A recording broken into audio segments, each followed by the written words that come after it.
¿Alguna vez te has preguntado qué palabras podrían sellar tu eternidad en los últimos segundos de tu vida? Cuando el cuerpo se apaga y el alma se prepara para cruzar el umbral, lo que digas puede ser más poderoso de lo que imaginas. Jesús, colgado en la cruz, pronunció: Padre, en tus manos encomiendo mi espíritu.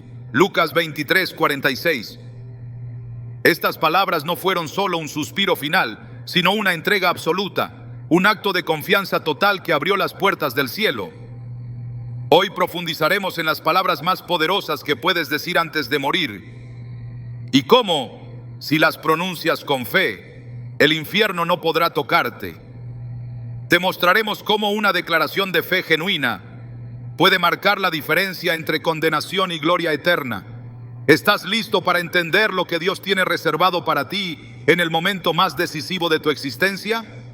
Cuando el alma se encuentra al borde de la eternidad y la respiración se convierte en un susurro, ¿qué sentido tienen las palabras?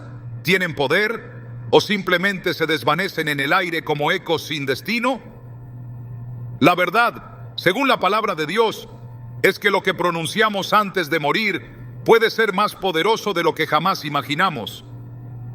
Las últimas palabras no son un cierre, sino un acto espiritual, una declaración que puede mover los cielos, sellar un destino y frenar al mismo infierno en seco. La Biblia está llena de momentos en los que las palabras pronunciadas al final fueron más que despedidas, fueron actos de guerra espiritual. Jesús, crucificado y sangrante, no dijo adiós. Dijo: Padre, en tus manos encomiendo mi espíritu. Lucas 23:46. Y con esa frase, no solo selló su obediencia, sino que se entregó voluntariamente al Padre, derrotando a la muerte con una proclamación de total rendición.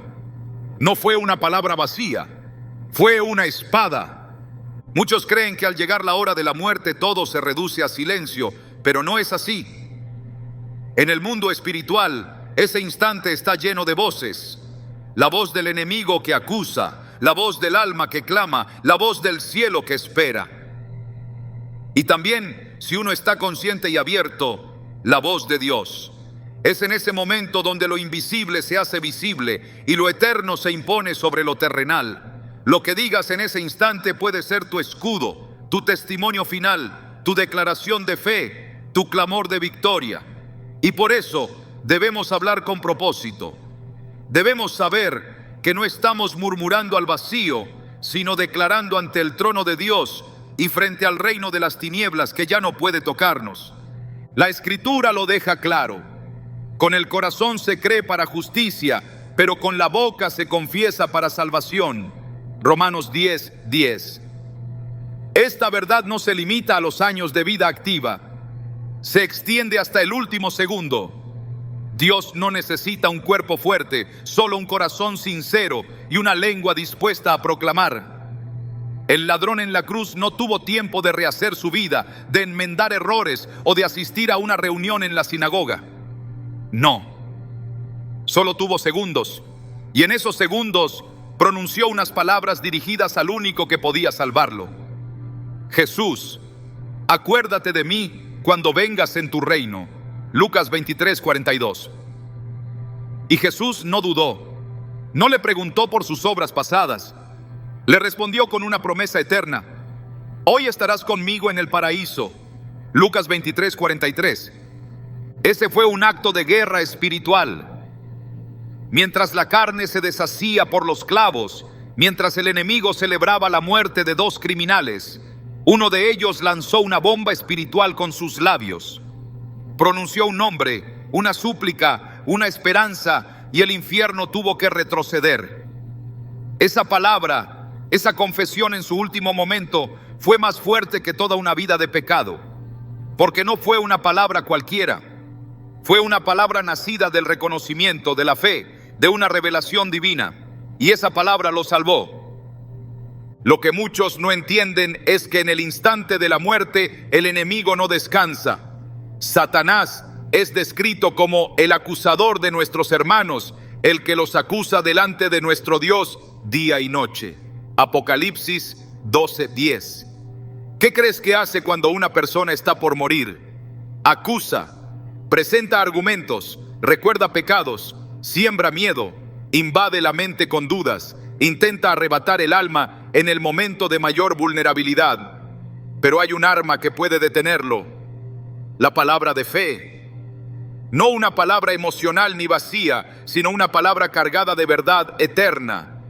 Es allí donde lo que sale de tu boca se convierte en una declaración que desarma al enemigo y pone a los ángeles en movimiento. En esos instantes, muchos sienten que han perdido toda fuerza. Tal vez no pueden mover las manos, tal vez los ojos se cierran. Pero si el corazón aún late y la lengua aún puede articular una oración, aún hay poder. Porque no se trata de fuerza humana, sino de convicción espiritual. Es ahí donde palabras como Jesús, en ti confío, o tú eres mi Salvador, no son frases vacías, sino llaves que abren los cielos. Porque mientras el cuerpo agoniza, el alma se activa. Y si hay fe en esa declaración, es como si una trompeta sonara en los cielos anunciando: esta alma le pertenece al Cordero. Muchos santos murieron con palabras poderosas en sus labios. Esteban, el primer mártir del cristianismo, fue apedreado hasta la muerte. Pero sus últimas palabras no fueron de odio ni de desesperación. Señor Jesús, recibe mi espíritu. Señor, no les tomes en cuenta este pecado. Hechos 7, 59, 60.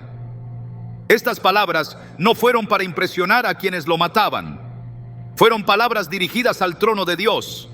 Fueron palabras que manifestaban perdón, entrega y fe. Esteban, como Jesús, murió declarando verdad, gracia y destino. Y esa declaración quedó registrada en la eternidad. Los que mueren con fe no mueren vencidos. Aunque su cuerpo deje de funcionar, sus palabras siguen resonando. Porque la muerte no es el fin. La muerte es el umbral hacia la eternidad. Y como enseña la Biblia, preciosa es a los ojos del Señor la muerte de sus santos. Salmo 116, 15. No se trata de muerte trágica, sino de muerte redimida. Muerte que no tiene dominio. Muerte que ha sido vencida porque alguien se atrevió a hablar, a proclamar, a declarar quién es su Señor, incluso en la hora más oscura. Hay testimonios reales de personas que, en su lecho de muerte, impactaron a generaciones con sus últimas palabras. Un hombre que había vivido lejos de Dios toda su vida, pero que en sus últimos minutos pidió orar. Nadie en su familia era creyente, pero él, con voz débil, dijo: Jesús, no sé si me quieres, pero yo te necesito, tómame ahora. Al día siguiente su nieta comenzó a buscar a Dios. Porque esas palabras fueron semillas, semillas pronunciadas desde la puerta del más allá, pero que produjeron frutos aquí en la tierra. Hay historias de pastores que murieron repitiendo versículos como: Jehová es mi pastor, nada me faltará, y sus rostros se llenaron de paz mientras partían. Hay quienes simplemente susurraron: gracias Señor, con su último aliento, no por lo que perdían, sino por lo que sabían que venía. Y hay otros que no dijeron nada audible, pero que con una mirada al cielo y una sonrisa que desafiaba la lógica, testificaron sin palabras que no temían al infierno, porque sabían a quién pertenecían. La Escritura nos enseña que la muerte para el creyente es ganancia, Filipenses 1:21. Pero no una ganancia fría o teológica, sino una entrada gloriosa al hogar eterno. Sin embargo, esa entrada puede ser sellada con palabras. Porque las palabras no son un protocolo humano, son parte del diseño divino. Desde el Génesis, Dios creó el mundo con palabras. Jesús sanaba con palabras, y el enemigo tiembla ante palabras pronunciadas con autoridad espiritual. ¿Por qué no habrían de tener poder nuestras palabras antes de morir? La muerte no es un abismo sin sentido, es un punto de transición. Y en esa transición, las palabras pueden ser el puente entre el temor y la fe. Muchos preguntan: ¿qué debería decir alguien antes de morir? La respuesta no es una fórmula, sino una intención. Una declaración de entrega, de confianza, de identidad en Cristo. Palabras como: te entrego mi alma, Señor, o Jesús, creo en ti, son más que frases piadosas. Son testamentos espirituales que trascienden el cuerpo y llegan al cielo como aroma agradable. Dios no mide la elocuencia, mide el corazón. Y si el corazón habla con fe, el cielo escucha. También debemos entender que nuestras palabras no solo nos afectan a nosotros, son semillas para quienes nos rodean. Un padre que muere diciendo Jesús es fiel, deja una herencia más poderosa que una cuenta bancaria. Una madre que parte diciendo no tengan miedo, el Señor está con ustedes, imparte valentía en el alma de sus hijos, porque las últimas palabras son también un legado espiritual, y si están arraigadas en la fe, pueden sostener a generaciones enteras. Cuando alguien muere sin Cristo, el silencio es doloroso, porque el alma no tiene paz y la ausencia de una confesión final deja una inquietud que pesa en los corazones de los que quedan. Pero cuando alguien muere en Cristo y además lo confiesa con sus labios, ese momento se convierte en adoración. Aunque haya llanto, hay paz. Aunque haya pérdida, hay esperanza. Porque esas palabras no mueren, se elevan, vuelan, se escriben en los cielos y el infierno no puede borrarlas. En los momentos finales, incluso si no puedes hablar, piensa, cree, declara en tu mente lo que el corazón sabe. Jesús es mi Señor, Dios escucha, el cielo responde. Porque incluso el susurro más débil, si está lleno de fe, tiene más poder que un grito de temor. La boca del justo puede estar cerrándose, pero su alma se abre como flor eterna ante el rostro del Rey. Y en ese instante, lo que diga, aunque sea con el pensamiento, se convierte en decreto celestial. Nunca subestimes lo que puedes decir al final. Nunca pienses que ya no importa, porque cuando el tiempo en la tierra se agota, las palabras que salen del alma pueden ser la declaración más poderosa de toda tu vida. Si hay fe, si hay entrega, si hay verdad en ellas, esas palabras pueden ser el pasaje directo al corazón de Dios. Y si el cielo te escucha, el infierno no podrá tocarte. El nombre de Jesús no es solo una identificación histórica ni un título religioso. Es una palabra viva que porta autoridad celestial y que cuando se pronuncia con fe, desata el poder de salvación, protección y victoria sobre toda fuerza del mal.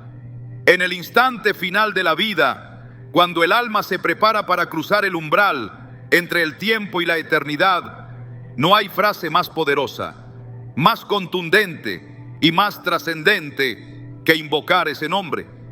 No hay defensa más impenetrable ni declaración más definitiva. El infierno retrocede, los cielos se abren y el alma es marcada eternamente cuando alguien pronuncia con todo el corazón el nombre de Jesús. Las Escrituras revelan con absoluta claridad que este nombre no es común.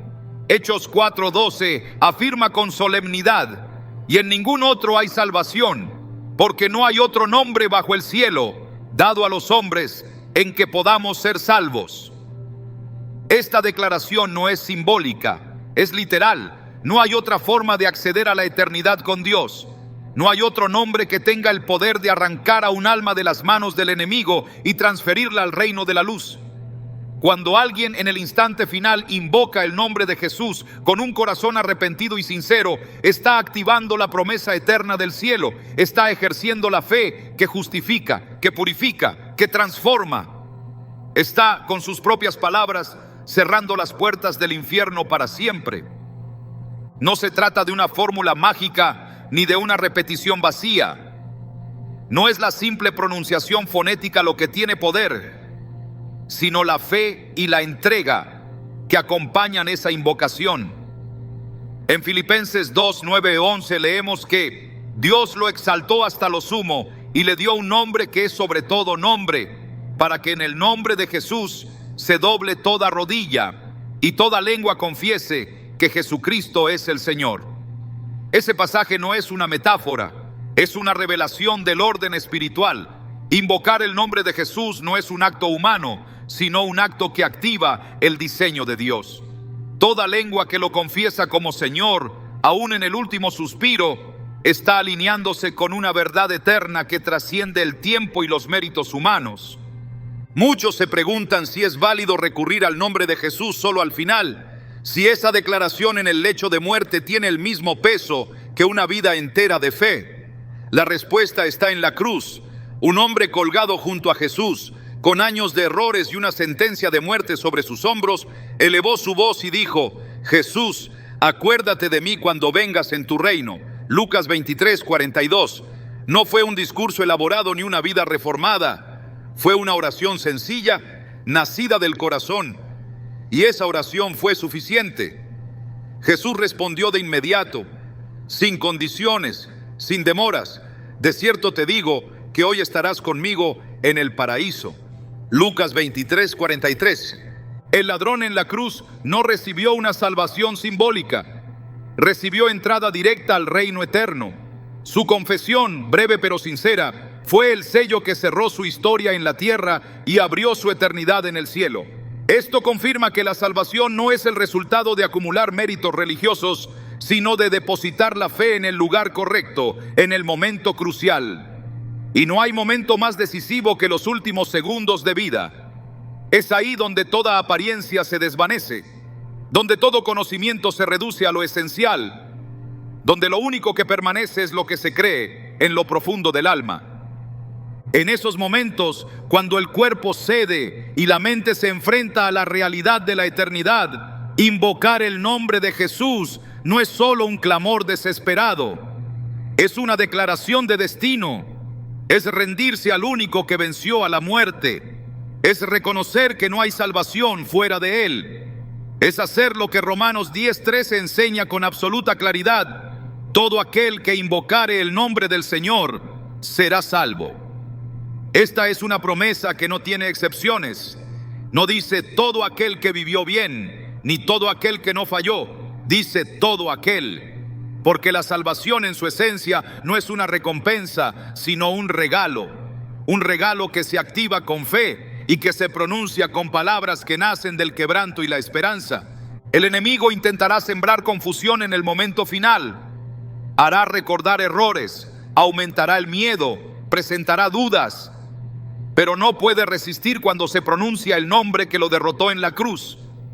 En Colosenses 2:15 la Escritura revela que Jesús despojó a los principados y a las potestades y los exhibió públicamente, triunfando sobre ellos en la cruz. Ese triunfo no fue simbólico, fue absoluto. Y cuando alguien, aún al borde de la muerte, clama a ese nombre, se alinea con esa victoria eterna. El infierno pierde jurisdicción, las cadenas se quiebran, la culpa es anulada y el alma es envuelta en la justicia del Cordero. Ese nombre que ha sido ignorado, despreciado o malinterpretado por muchos durante toda su vida, puede ser la única tabla de salvación en el mar oscuro de la muerte. Y lo es, porque el poder no está en el tiempo que uno haya pasado con Él, sino en reconocer quién es Él. En Juan 11:25, Jesús declaró con autoridad divina: yo soy la resurrección y la vida. El que cree en mí, aunque esté muerto, vivirá. Ese versículo no está limitado a quienes han servido toda su vida. Está dirigido a todo aquel que cree. Y creer implica confiar, aunque sea en el último momento, y confesarlo como Señor. La invocación del nombre de Jesús, hecha en fe verdadera, no necesita ser larga ni adornada. Puede ser un susurro, un pensamiento dirigido al cielo, una última respiración pronunciando su nombre. Pero si viene desde lo profundo del alma, tiene el poder de redirigir el destino eterno. Jesús no exige perfección, exige rendición. Y rendirse es reconocer que solo en su nombre hay esperanza, solo en su nombre hay vida. Solo en su nombre el alma encuentra reposo seguro.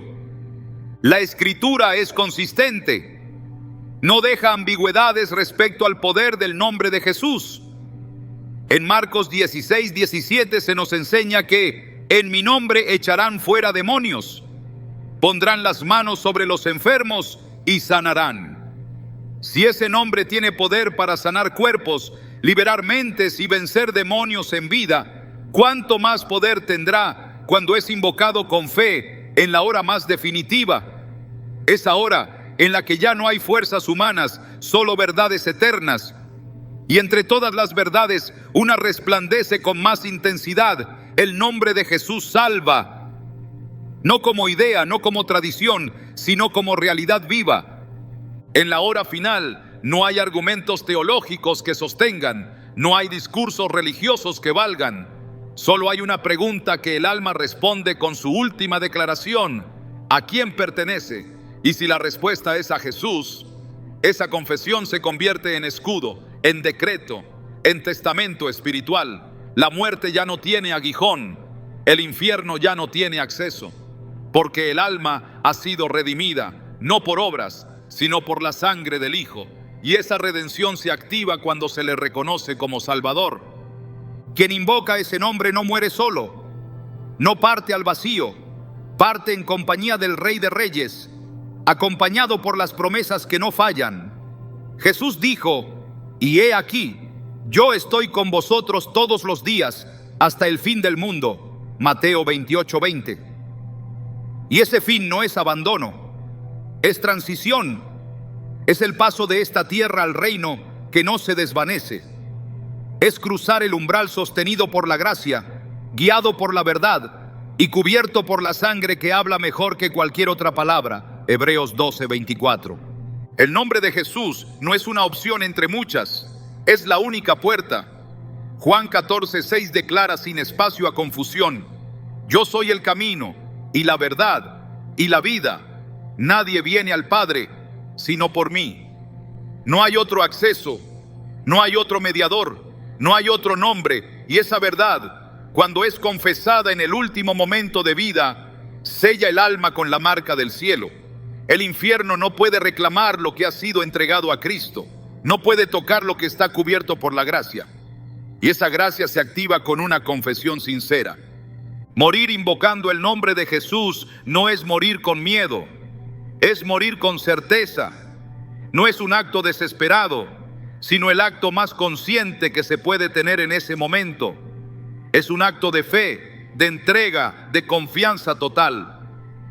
Es declarar con lo último que se tiene que Él es todo, que no hay otro, que su nombre es suficiente, que su nombre salva y que su nombre protege incluso en el instante final.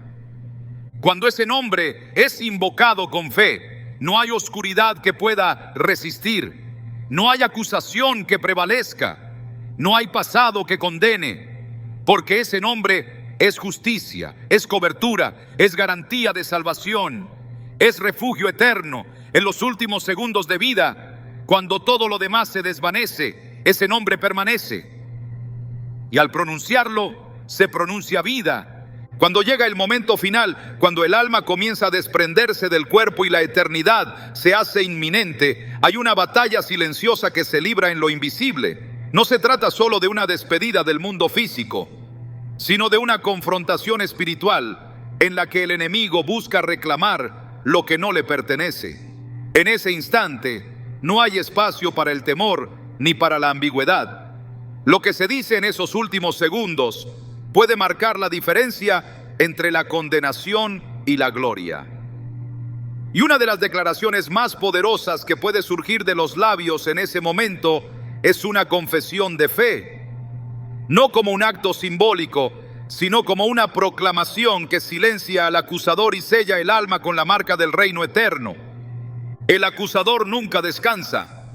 Su misión ha sido siempre la misma: atacar, señalar, dividir y en el momento de la muerte buscar la última oportunidad para sembrar duda, miedo y desesperanza.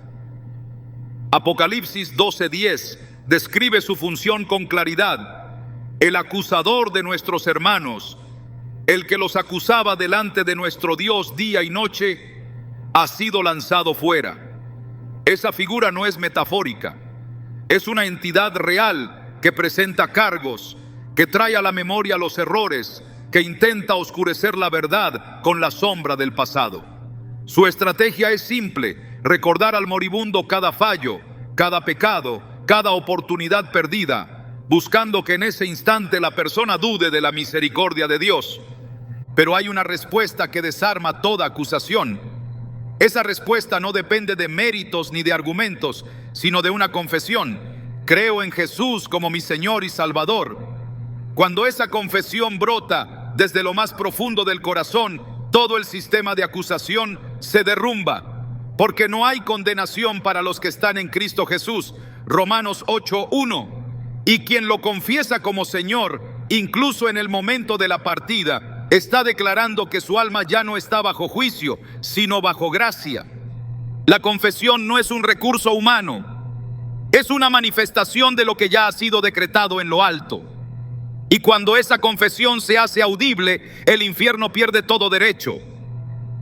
La Biblia establece que la fe debe expresarse. No basta con creer en silencio, es necesario declarar. Romanos 10:9 lo dice de manera inequívoca: si confiesas con tu boca que Jesús es el Señor y crees en tu corazón que Dios lo levantó de los muertos, serás salvo. Esta fórmula divina no excluye a quienes llegan al final de sus vidas con el alma quebrada, pero con el deseo sincero de redención. Al contrario, la incluye con una promesa directa: si confiesas, serás salvo. No hay condiciones intermedias ni evaluaciones adicionales. La confesión hecha en fe cancela la deuda, rompe el acta contraria y sella la entrada al reino. En Zacarías 3 se presenta una visión poderosa. Josué, el sumo sacerdote, está delante del ángel del Señor y Satanás está a su derecha para acusarlo. Josué lleva ropas viles, símbolo del pecado, de la indignidad, pero el Señor no permite que la acusación prospere. Y el Señor dijo a Satanás: el Señor te reprenda, oh Satanás, ¿no es este un tizón arrebatado del incendio? Zacarías 3:2. Acto seguido, las ropas sucias son cambiadas por vestiduras limpias. Esta imagen no es solo una escena profética, es una revelación de lo que ocurre cuando una persona, al borde de la muerte, confiesa su fe en Jesús. Aunque sus vestiduras estén manchadas por el pasado, aunque sus errores hayan sido numerosos, el cielo interviene, calla al acusador y viste al alma con pureza, porque la confesión de fe no es negación del pecado, sino reconocimiento del Salvador. El acto de confesar es mucho más que una afirmación verbal. Es una decisión del alma. Es un testimonio final que declara a quién pertenece esa vida. Es el momento en que se abandona toda confianza en sí mismo y se abraza por completo la suficiencia de Cristo. No es un recurso de último momento, sino una rendición definitiva. Esa confesión en los labios de quien parte tiene un eco que resuena más allá del tiempo. El cielo lo escucha como una declaración legal, una respuesta al llamado de Dios, una aceptación del sacrificio que fue hecho en la cruz. La cruz misma fue escenario de este principio. Dos hombres murieron junto a Jesús. Ambos estaban condenados. Ambos estaban ante el mismo destino. Pero uno confesó y el otro cayó. Uno se rindió y el otro se burló. El resultado fue eterno. La confesión de aquel ladrón no fue adornada con palabras religiosas. Fue breve, directa, sincera y fue escuchada por el Rey del Cielo. Jesús no ignoró su declaración. Respondió con promesa, con garantía, con salvación. Esa confesión silenció toda acusación, anuló toda culpa y selló un destino que estaba a segundos de cerrarse en oscuridad. El enemigo puede traer a la mente todo un historial de caídas. Puede recordar cada mentira, cada ofensa, cada acto de rebeldía. Pero cuando una persona confiesa que cree en Jesús, el poder de esa confesión anula toda evidencia en su contra. Porque la sangre del Cordero es suficiente. Hebreos 10:17 declara: y nunca más me acordaré de sus pecados y transgresiones. Esta es la respuesta de Dios a una confesión auténtica. Él no revisa el historial. Él borra el archivo. Él hace nueva todas las cosas. Y quien muere confesando su fe en Cristo no enfrenta un juicio, sino una bienvenida. En el mundo espiritual, las palabras no son neutrales. Son decretos, son declaraciones que posicionan el alma. Y en la hora final, cuando todo se reduce a la esencia de lo que uno cree, confesar que Jesús es el Señor es tomar posición delante del trono. Es firmar con la boca lo que el corazón ha aceptado. Es establecer públicamente que se pertenece al reino, no por derecho propio, sino por la gracia de aquel que pagó el precio. La confesión no necesita ser elaborada, no requiere un discurso teológico. Puede ser una simple afirmación: Jesús es mi Señor. Esa frase, dicha con fe, es suficiente para callar al enemigo, cerrar la puerta del infierno y abrir el acceso a la gloria. Porque lo que Dios busca no es elocuencia, sino autenticidad. No espera perfección, sino entrega. No exige obras, sino fe. Y la fe, cuando se expresa, cumple su función más poderosa: justificar, limpiar, adoptar.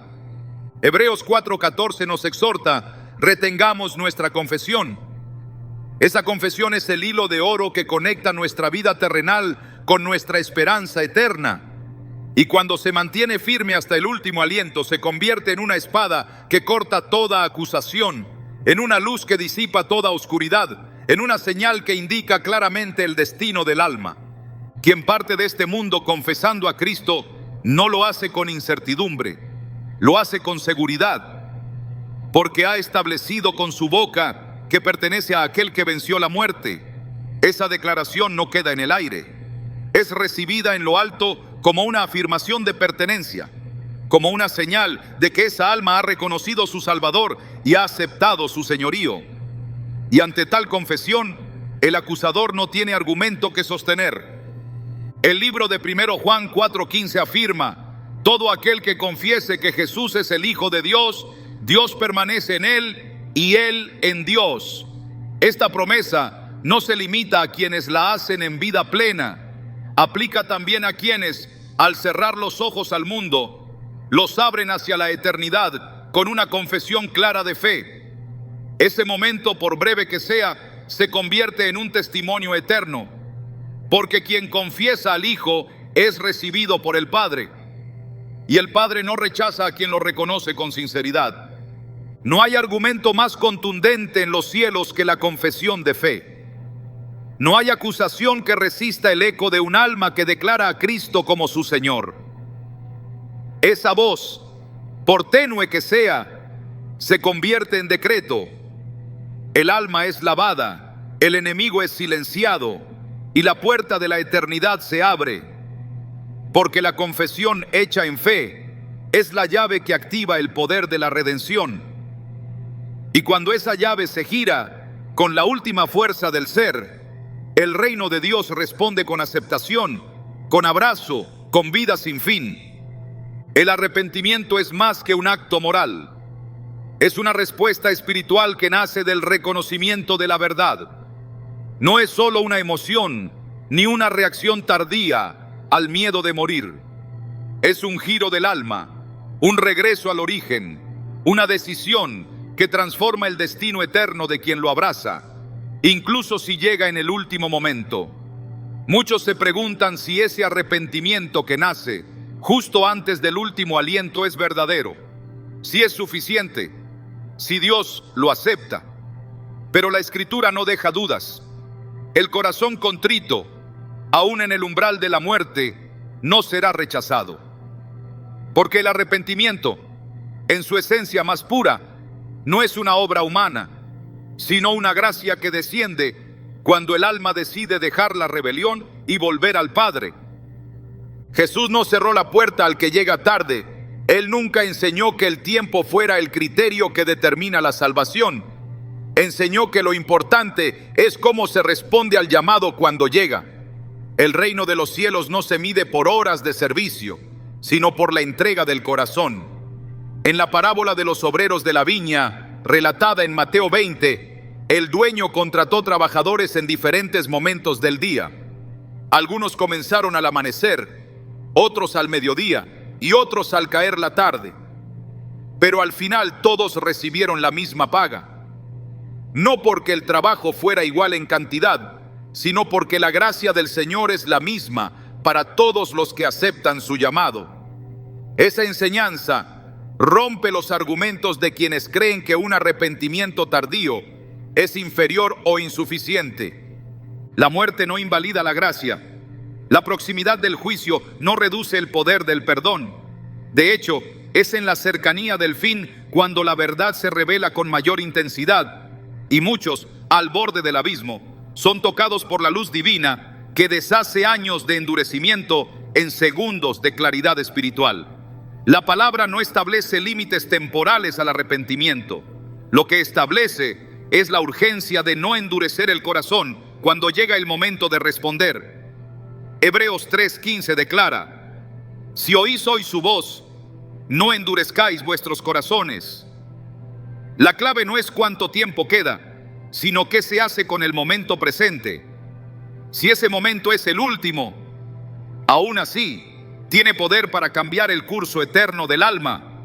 La historia del ladrón en la cruz no es una excepción en el plan de salvación, es una revelación de su profundidad. Jesús no le dio un consuelo emocional, le dio una promesa eterna. Ese hombre no tenía más oportunidades. No podía bajar de la cruz para hacer buenas obras. No tenía cómo demostrar su fe con actos prolongados. Solo tenía segundos, y con esos segundos confesó a Jesús como Rey. No fue desechado, no fue ignorado, fue recibido. Lucas 23:43 es un decreto que atraviesa los siglos. De cierto te digo que hoy estarás conmigo en el paraíso. Si Jesús aceptó ese arrepentimiento, ¿quién se atrevería a decir que Dios no recibe al alma que se rinde al final? Hay quienes temen que un arrepentimiento tardío sea simplemente un recurso motivado por el miedo a la muerte. Pero el temor no anula la autenticidad si va acompañado de fe y de rendición. La palabra afirma en Proverbios 1:7 que el principio de la sabiduría es el temor de Jehová. Ese temor, cuando es santo y sincero, puede abrir la puerta al arrepentimiento verdadero. No se trata de pánico, sino de una conciencia que despierta, de una mente que reconoce su error, de una voluntad que finalmente se somete. Y esa rendición, aunque ocurra en los últimos segundos, tiene valor ante Dios porque Él mira el corazón, no el reloj. El arrepentimiento genuino no se mide por la duración, sino por la profundidad. En un instante, el alma puede ser quebrantada y transformada por completo. Un corazón endurecido puede deshacerse en lágrimas invisibles que claman por misericordia. Y Dios, que ve más allá de las palabras y de las apariencias, responde a esa rendición con aceptación, no con rechazo. El Salmo 51:17 lo expresa con precisión: al corazón contrito y humillado no despreciarás tú, oh Dios. Esa es una promesa directa. No hay condición de tiempo ni de trayectoria, solo de disposición del alma. No se puede limitar la gracia de Dios al entendimiento humano. Su misericordia no está sujeta a los esquemas de justicia terrenal. Él no actúa según méritos acumulados, sino según la pureza del clamor que surge del alma. Isaías 55:7 declara: deje el impío su camino y el hombre inicuo sus pensamientos, y vuélvase a Jehová, el cual tendrá de él misericordia, y al Dios nuestro, el cual será amplio en perdonar. Esa amplitud no se restringe al joven que empieza, sino también al anciano que regresa, al moribundo que despierta, al que en el último segundo decide dejar la oscuridad y abrazar la luz. El infierno no reclama al que se arrepiente de verdad. Aunque haya vivido lejos de Dios, aunque haya negado su nombre, aunque su vida haya sido una cadena de errores, si en el momento final su alma se quebranta y reconoce la verdad, es recibido con los brazos abiertos, no porque el pecado haya sido leve, sino porque el sacrificio de Cristo fue suficiente Su sangre no tiene fecha de vencimiento. Su perdón no expira al final de la vida. Al contrario, está disponible hasta el último suspiro, si el alma se vuelve con sinceridad. En Ezequiel 18, 21 a 22 se establece un principio que muchos han ignorado. Mas el impío, si se apartare de todos sus pecados que hizo, y guardare todos mis estatutos e hiciere según el derecho y la justicia, vivirá ciertamente, no morirá. Todas las transgresiones que cometió no le serán recordadas. Este pasaje no habla de años de fidelidad, sino de un giro radical, de un arrepentimiento que cambia la dirección del alma. Y aunque el cuerpo esté decayendo, si el corazón se vuelve, la vida eterna se activa. El infierno no tiene jurisdicción sobre el alma que ha sido lavada por la confesión y cubierta por la gracia. El arrepentimiento tardío es incómodo para los que creen que Dios premia el esfuerzo humano, pero es una gloriosa esperanza para los que comprenden que la salvación es don, no salario, que la vida eterna no se compra con obras, sino que se recibe con fe, que el ladrón fue salvo no por lo que hizo, sino por a quien reconoció. Y si esa puerta se abrió para él, también puede abrirse para cualquiera que al borde del abismo se atreva a mirar hacia la cruz y decir: ten misericordia de mí. El arrepentimiento de último momento no es una estrategia para posponer la entrega. No es una excusa para vivir lejos de Dios. Es una esperanza para el que ha vivido así, pero ya no quiere seguir igual. Es la oportunidad que el cielo ofrece, incluso cuando el cuerpo no puede más, pero el alma todavía puede clamar. Ese clamor, si es sincero, no será ignorado. Será respondido con gracia, con aceptación, con vida eterna. Nadie debe jugar con el tiempo de Dios. No se puede garantizar que habrá oportunidad en el último momento. Por eso, la urgencia es responder hoy. Pero si el arrepentimiento llega al final, no es inválido, no es menor, no es despreciado. Es recibido como el acto más valiente de un alma que, habiendo perdido todo, se aferra a lo único que salva: a Cristo, a su cruz, a su nombre, y eso basta. Dios no cierra su oído al clamor del moribundo, su oído no se endurece ante la voz quebrada del que regresa. En Isaías 30:18 se nos revela un atributo eterno del carácter divino: por tanto Jehová esperará para tener piedad de vosotros. Él espera, no con pasividad, sino con anhelo. Él aguarda ese giro, esa confesión, ese arrepentimiento, incluso si llega en los últimos minutos de vida, porque su propósito no es condenar, sino salvar. Aquel que invoca el nombre del Señor, aunque sea en su lecho de muerte, no será echado fuera. Juan 6:37 lo confirma: al que a mí viene, no le echo fuera. Esta es una promesa que ningún argumento puede invalidar. No hay pecado tan grande ni tiempo tan corto que impidan la acción del Salvador cuando el alma se vuelve a Él con verdad. La muerte no es barrera para el perdón. El último respiro, si está lleno de fe y de rendición, puede ser el primero en la eternidad. Cuando el cuerpo empieza a fallar y la voz se debilita, cuando la conciencia se aferra a sus últimos momentos de lucidez y el alma se alista para partir, una sola frase puede brillar más que toda una vida: soy de Cristo. Esta declaración no es solo un acto de pertenencia, es una proclamación de identidad espiritual que atraviesa el velo entre lo visible y lo eterno. No se trata de una fórmula religiosa ni de una repetición mecánica. Es un grito silencioso que retumba en el mundo invisible, marcando con claridad a quién pertenece esa alma en tránsito. Es una sentencia sellada en el espíritu que impide que el enemigo reclame lo que ha sido comprado por la sangre del Cordero. La identidad no es algo que se improvisa al final, es algo que se confirma. Pero incluso si nunca antes fue dicha, el momento de la muerte puede ser el escenario donde por fin se afirma con toda la fuerza que queda. Declarar soy de Cristo es invocar la verdad más poderosa que un ser humano puede expresar antes de dejar este mundo. No es una autodefinición emocional, Es un reconocimiento de alianza eterna con aquel que dio su vida para redimirnos. Es aceptar que ya no se vive para uno mismo, sino para el que murió y resucitó por nosotros. Como dice 2 Corintios 5:15, y por todos murió, para que los que viven ya no vivan para sí, sino para aquel que murió y resucitó por ellos. El infierno tiembla ante esa declaración porque conoce su peso. Sabe que quien proclama esa verdad, incluso con sus últimas palabras, está afirmando una realidad espiritual que no puede ser revocada. Esa afirmación no es solo verbal, es legal en el reino de los cielos. Es una confesión que lleva consigo el sello del Espíritu Santo. Ese mismo sello que, según Efesios 1:13, es la garantía de nuestra herencia hasta la redención final del pueblo adquirido por Dios. La agonía no borra la verdad. La debilidad física no disminuye la autoridad espiritual.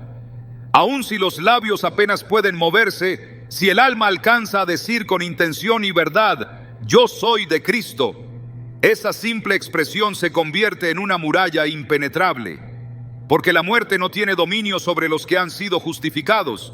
Romanos 8:38-39 lo establece sin ambigüedad. Ni la muerte, ni la vida, ni ninguna otra cosa creada nos podrá separar del amor de Dios, que es en Cristo Jesús, Señor nuestro. Esta promesa no depende del estado físico, sino de la conexión espiritual. Y cuando se declara en el borde de la eternidad, esa promesa se activa con fuerza imparable. Esa afirmación es una señal para los cielos. Es una confirmación del pacto. Es la voz del Espíritu que aun cuando el cuerpo está desfalleciendo, se eleva con firmeza para decir, mi vida está escondida en Cristo. Esta verdad resuena con Colosenses 3:3, donde se nos recuerda que habéis muerto y vuestra vida está escondida con Cristo en Dios. Y si la vida está escondida en Él, entonces la muerte no tiene acceso. El infierno no puede tocar lo que está cubierto por Cristo.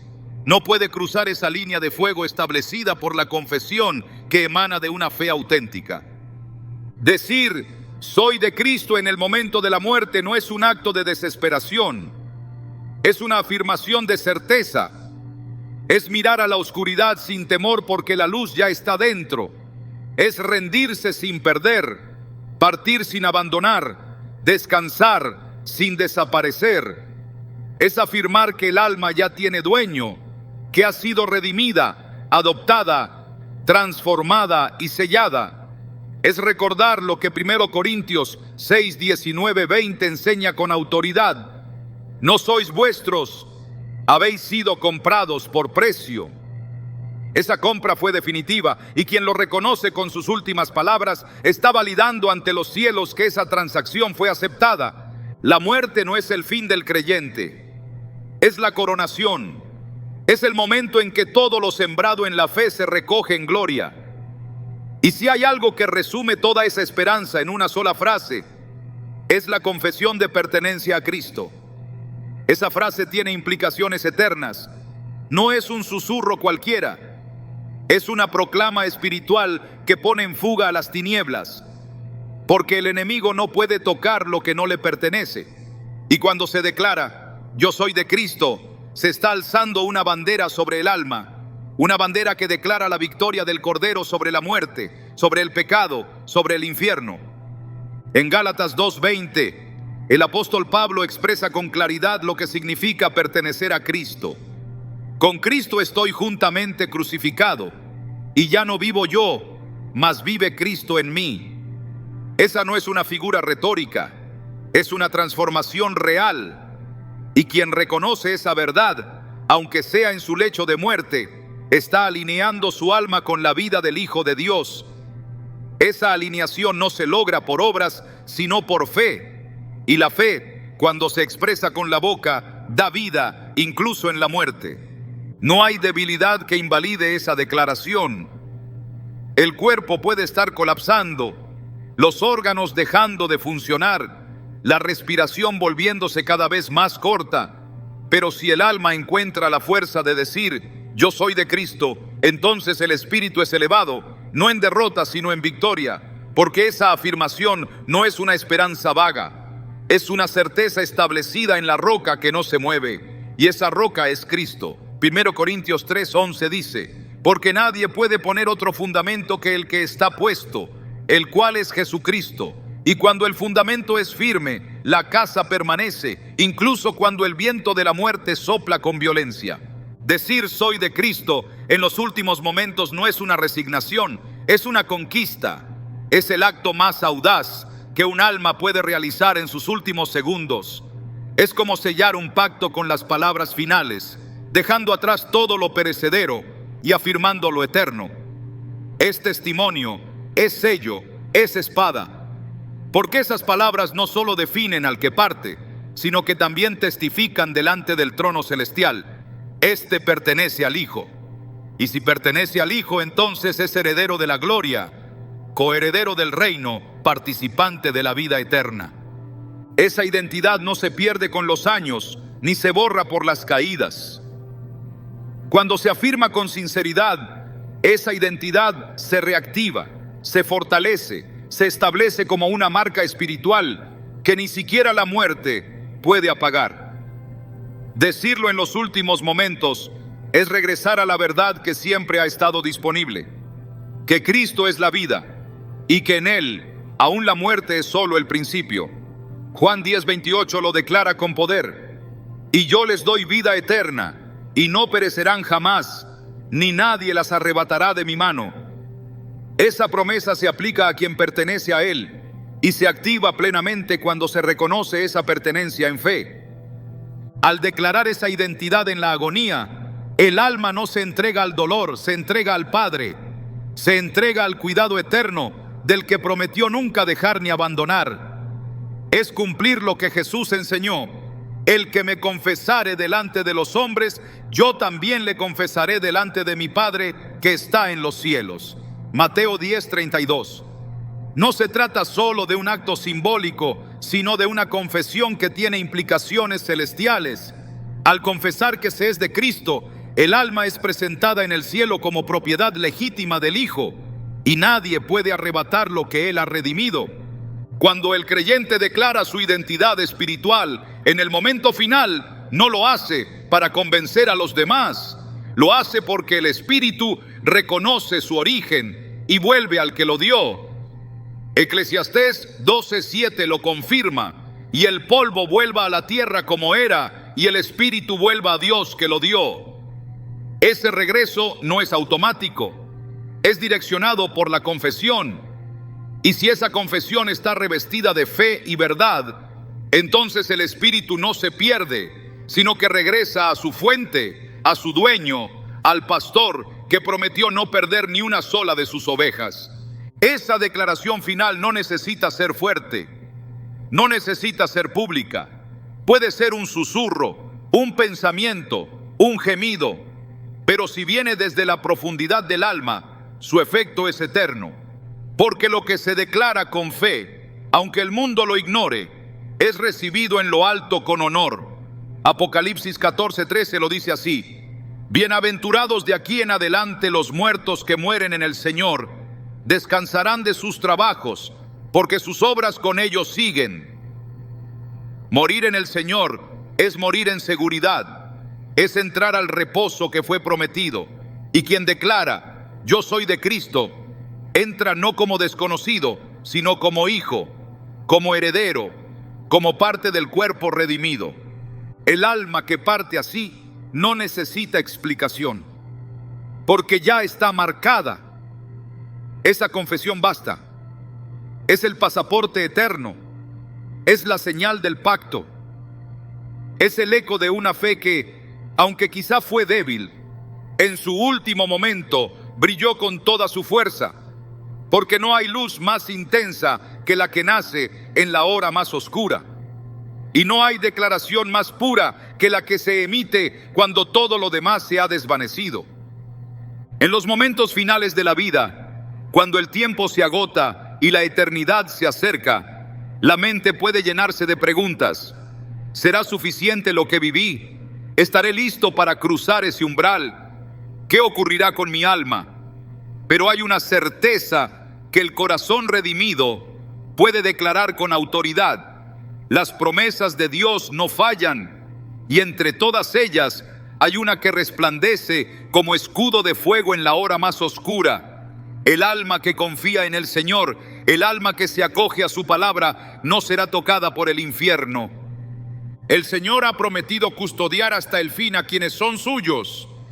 En 2 Timoteo 4:18, el apóstol Pablo, sabiendo que su muerte estaba cerca, declaró con firmeza: el Señor me librará de toda obra mala y me preservará para su reino celestial. No habló desde la incertidumbre, sino desde la convicción. Él entendía que su alma estaba protegida, no por la ausencia de pecado, sino por la fidelidad del Dios que cumple lo que promete.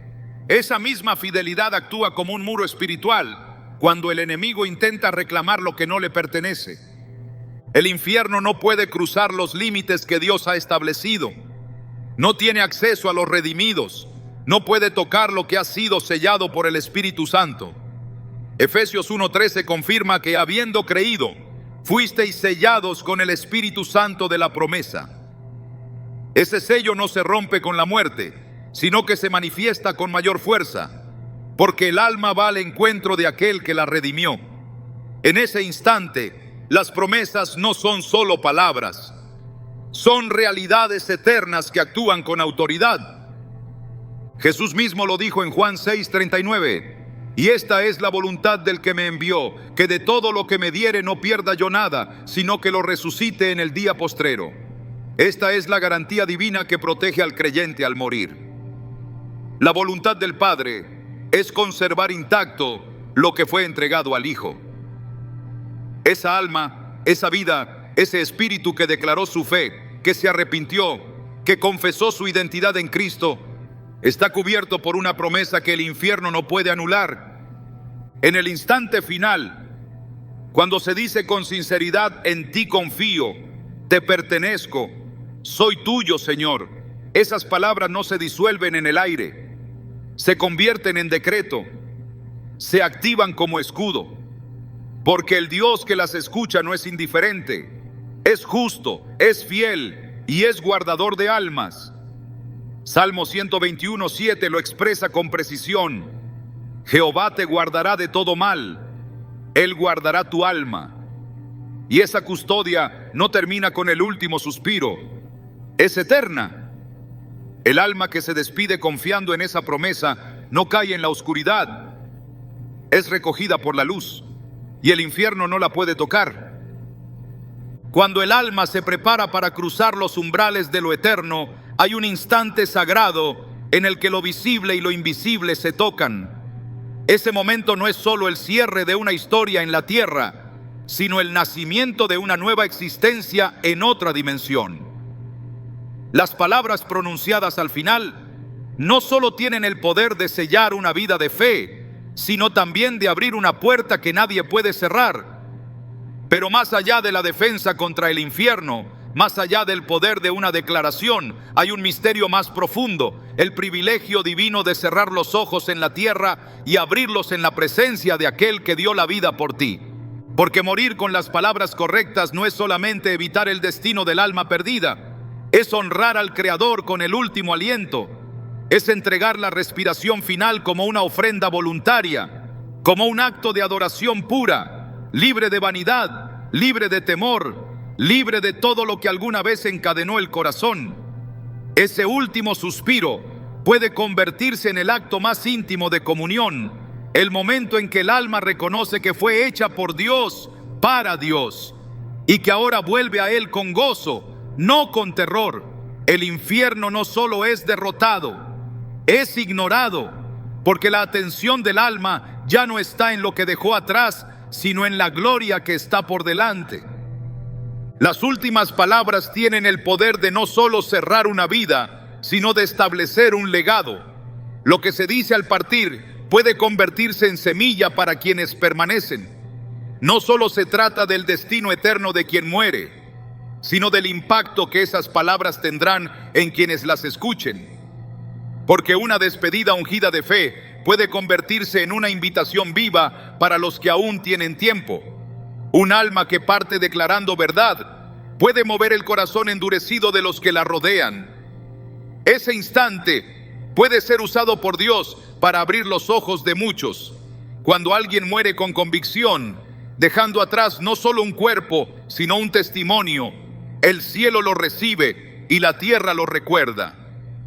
Y lo que permanece en la memoria de los vivos es más que una ausencia. Es una voz que sigue hablando, un eco que invita, una declaración que no se extingue con la muerte.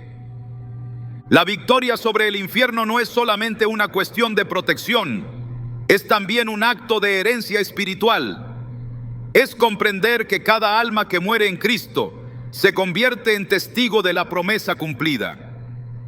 No hay poder más profundo que ver a alguien partir con paz, con certeza, con autoridad. Porque eso no solo glorifica a Dios, también derrota la cultura del temor que la muerte ha sembrado en tantos corazones. Morir con las palabras de Dios en la boca no es un acto trágico, es una proclamación gloriosa que dice: yo sé a quién he creído. 2 Timoteo 1:12. Y ese conocimiento no se basa en emoción ni en tradición, sino en relación. Dios no diseñó la muerte como un abismo sin sentido, sino como el portal hacia el cumplimiento total de sus promesas. Lo que aquí se confiesa, allá se confirma. Lo que aquí se declara con fe, allá se celebra con gloria.